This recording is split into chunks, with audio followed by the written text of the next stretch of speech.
back to my channel. This is Christina Ellison. Today I wanted to share with you our lunchtime book basket. These are all our picture books that we read at lunchtime. So these are for either based off of our unit studies for my 4th grader and my 1st grader, or my pre-Ker, or also based on either the holiday that's coming up or what's going on around us. So right now it's just the first week of fall, so these are a lot of fall books. And then some of these again are based off of my 1st grader and 4th grader this week. So let's get started. So our first book is The Apple Farm. A sweet little book. Okay, after that we have Fall Changes. So this is an old book, probably, Scholastic. And these are all also from our personal library right here behind me. So I can do a separate video on that if anyone's interested in seeing how our bookshelves are set up. I'd love to share that with you. So these next two books are actually by the same author and illustrator, Nancy Elizabeth Wallace, Leaves, Leaves, Leaves, and The Pumpkin Day. So I thought these ones would be fun. You can see the back, shows some sweet little pictures.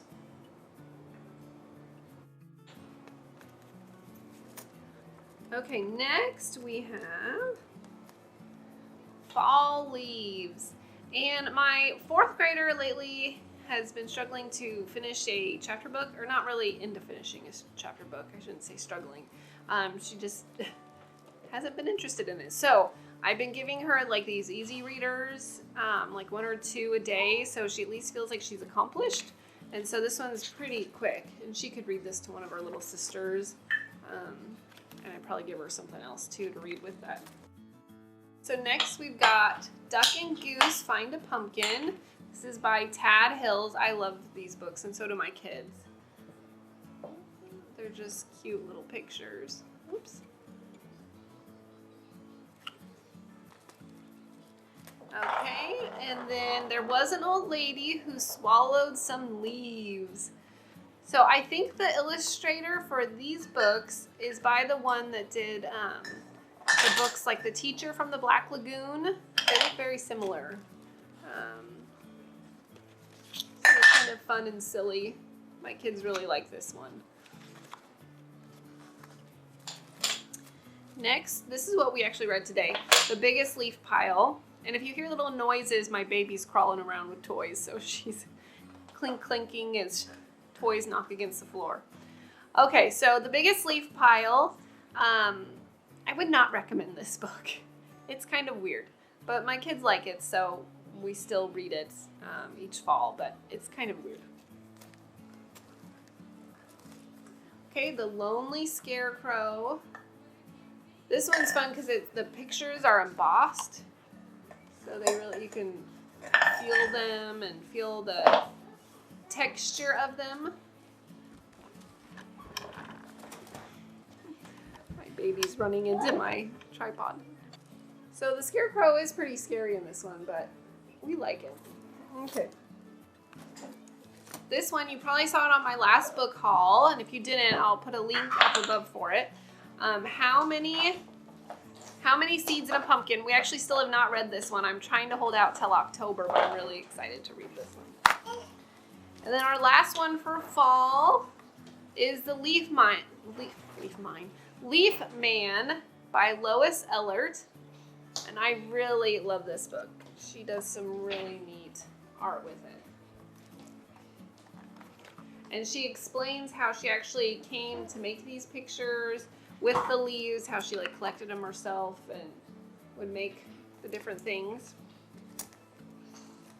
Okay, so those are all our fall books. Moving on to my 1st graders books for science. This is based on seeds and planting. So, here we go. So I'm a seed.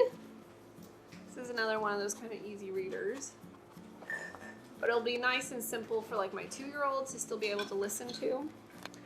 Okay, next we have How a Seed Grows.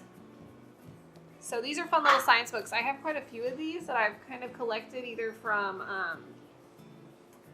thrift stores or from that book sale that I go to. Eric Carle's, you can see this one's pretty beat up. So Eric Carle's The Tiny Seed. This stuff is always so fun.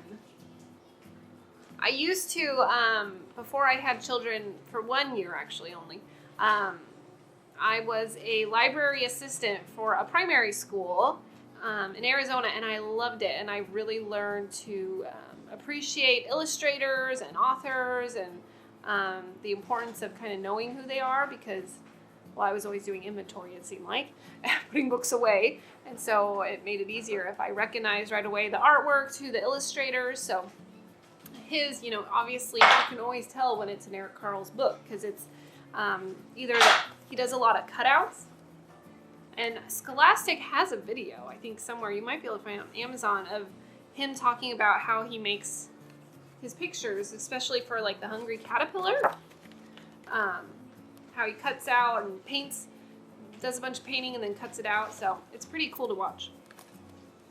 Okay, this last one actually is a mix of autumn and also learning about seeds. Johnny Appleseed.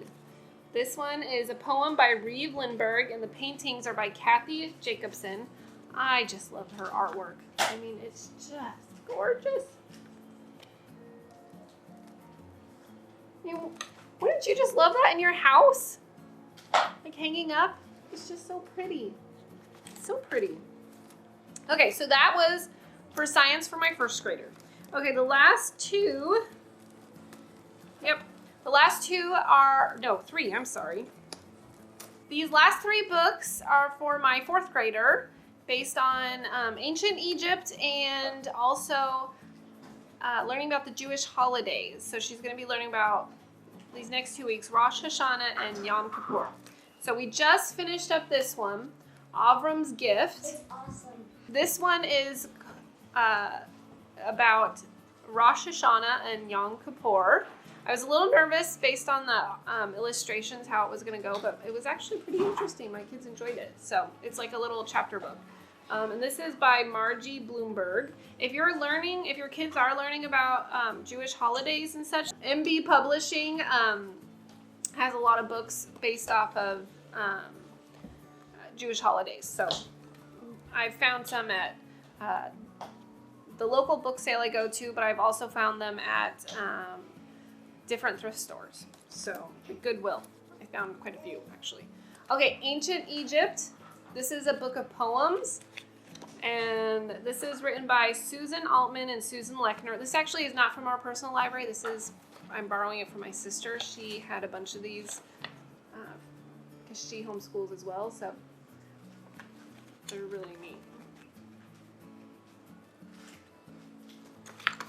So yeah, we're excited to read this one. This last one, The Day the Rabbi Disappeared. These are Jewish folklores based on each Jewish holiday. And so the ones that we will be reading this week, Drawing the Wind, a Rosh Hashanah tale, and The Cottage of Candles, a Yom Kippur tale. And then we've already read a Sabbath tale, and we'll also be learning about Sukkot and Purim and Passover. So there's quite a few in here. They're kind of different. They're kind of hard for us to follow because we don't quite know all the Jewish traditions and customs, and so we've had to look up in the dictionary some of the words. We're like, we don't know what that is. So it's been fun to learn that with them. So okay, so there's that. I hope that you enjoyed this book basket. Again, this is for about 2 weeks.